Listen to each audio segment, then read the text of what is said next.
Donald Trump मंगल की दोपहर को अपनी अरेंजमेंट के लिए मैनहट्टन के डिस्ट्रिक्ट कोर्ट में आएंगे।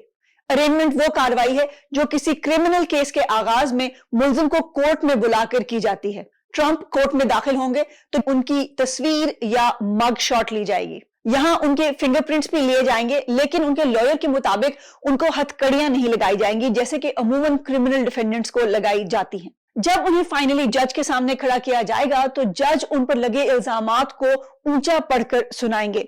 यह पहली मर्तबा होगा कि किसी को एग्जैक्टली पता लगेगा कि उनके ऊपर लगे इल्जामात की नौयत है क्या। इल्जामात जो भी हों, ट्रंप के लॉयर पहले ही बता चुके हैं कि वो उन्हें नॉट गिल्टी प्लीड करेंगे। एक क्रिमिनल डिफेंडेंट होने के तौर पर पुलिस उन्हें कोर्ट में एस्कॉर्ट करेगी, लेकिन एक साबिक सदर होने के तौर पर सीक्रेट सर्विस के सिक्योरिटी एजेंट्स उनकी प्रोटेक्शन के लिए उनके साथ साथ मौजूद होंगे।